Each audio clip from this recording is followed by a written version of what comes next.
आप अपने कॉलेज के इंटरव्यू में बैठे हुए हैं और आपका इंटरव्यूअर एकदम से आपसे पूछ बैठता है, बताइए how will you handle tight deadlines and conflicting priorities. अब यह सवाल आया है, अगर आपने प्रिपरेशन करी है तो बहुत अच्छी बात है, जो कि आपको करनी चाहिए। हर तरीके की क्वेश्चन की प्रैक्टिस करनी चाहिए, और अगर नहीं करी है तो ये वीडियो यूज करिए और प्रैक्टिस करिए। कैसे करेंगे? सबसे पहले उसके लिए समझना जरूरी है कि ये इंटरव्यूअर सवाल पूछ क्यों रहा है।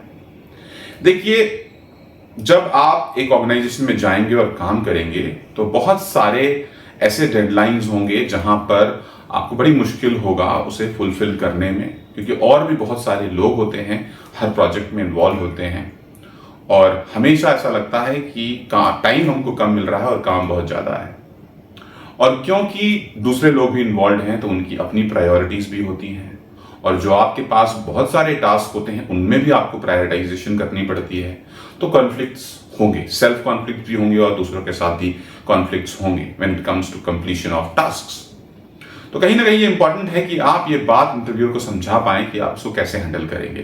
तो आपका इंटरव्यूअर देख क्या रहा है, चेक क्या कर रहा है? वो चेक कर रहा है आपकी टाइम मैनेजमेंट स्किल, वो चेक कर रहा है कि आप कितना अच्छे से प्रायोरिटाइज कर पाते हैं, आप कितने ऑर्गेनाइज्ड हैं, आपका communication and managing people through your communication कितना इफेक्टिव है, आपकी प्रॉब्लम सॉल्विंग स्किल्स एबिलिटीज कैसी हैं, ये चेक करना चाह रहा है। तो आपके आंसर में ये होना चाहिए, सिंपल।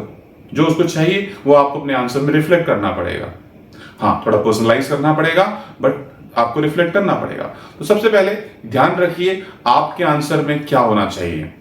अगर आपको ये पूछा जाता है सवाल, तो आपके आंसर में ये जरूर होना चाहिए कि आप उसको बताएं कि आप कैसे प्रायोरिटाइज करते हैं। तो अगर आप कॉलेज लेवल पे हैं, आप फ्रेशर हैं, कॉलेज से बाहर निकल रहे हैं, तो आप उनको बोल सकते हैं जैसे कि सर मैं टू डू लिस्ट बनाता हूं, मैं इंश्योर करता हूं अपना डेली एक टू डू लिस्ट बनाऊं, एक वीकली शेड्यूल लिस्ट भी होती है मेरे पास।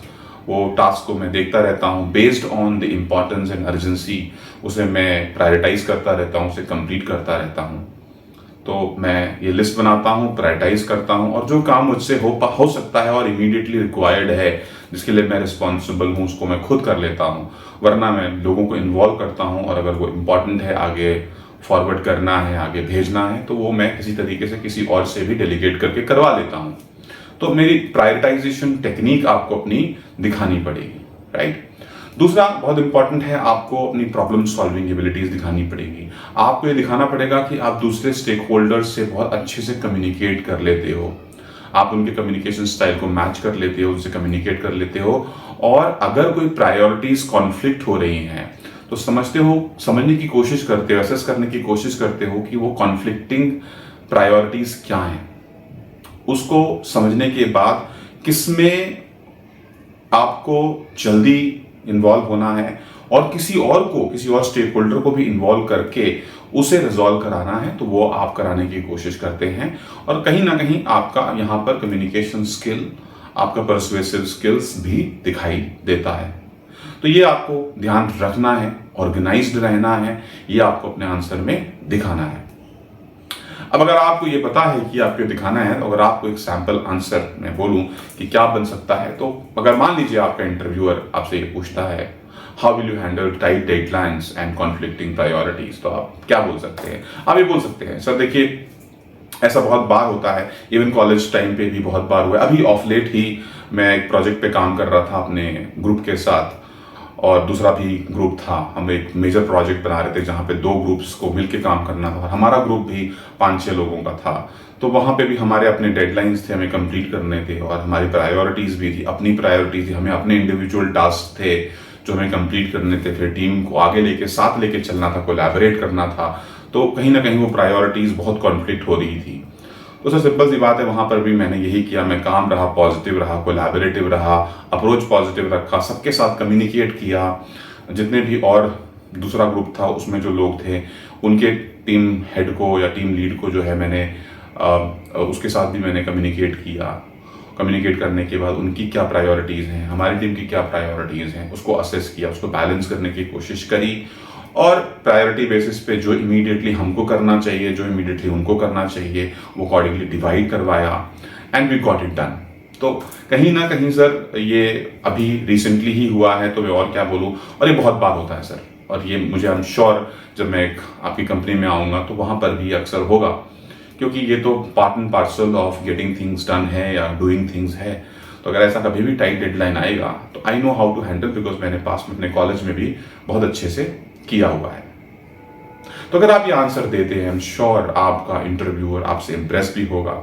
ध्यान रखें, जब भी आप अपने आंसर में वो स्किल सेट, वो क्वालिटी जो आपका इंटरव्यूअर देख रहा है उसे आप बताते हैं, तो सिर्फ आप पॉइंटर्स में, टिप्स में ना बताएं, उसको पर्सनलाइज करते हुए कि अभी ऑफ लेट आपने किसी प्रोजेक्ट पे ऐसा किया था, वहां पर आपने ये यूज किया और आपने डिमॉन्स्ट्रेट किया। ये रेफरेंस एक इंसिडेंट का, एक स्टोरी का जरूर दें। इससे कहीं ना कहीं बिलीवेबिलिटी और ट्रस्ट जो होता है इंटरव्यूअर का आपके ऊपर बहुत हाई हो जाता है, राइट। सो अगर आप ये आंसर देते हैं, आई एम श्योर आपका इंटरव्यूअर आपसे इंप्रेस होगा। तो ये तो था सैंपल आंसर। अब आप बताइए कि अगर आपको एक आंसर इस क्वेश्चन का देना पड़े तो आप क्या देंगे। लिखिए कमेंट सेक्शन में, एज डिटेल्ड एज पॉसिबल लिखिए। मैं आपको बताऊंगा कि आपके इंडस्ट्री के हिसाब से, आपके रोल के हिसाब से आप उसमें क्या चेंजेस कर सकते हैं और उसको कैसे और इम्पैक्टफुल बना सकते हैं। मेरा चैनल अजित पनिकर ऑफिशियल जरूर सब्सक्राइब करिए, बेल नोटिफिकेशन दबाइए, दूसरों को शेयर करिए। और अगर आपको और भी कुछ जानना है, और भी कोई क्वेश्चन है जो आप जिसका आंसर ढूंढ रहे हैं, तो वो मुझे कमेंट सेक्शन में लिख के भेजिए। मैं उसका भी आंसर आपको तैयार करके भेजूंगा एक वीडियो के थ्रू। मिलता हूं, all the very best, take care, bye bye.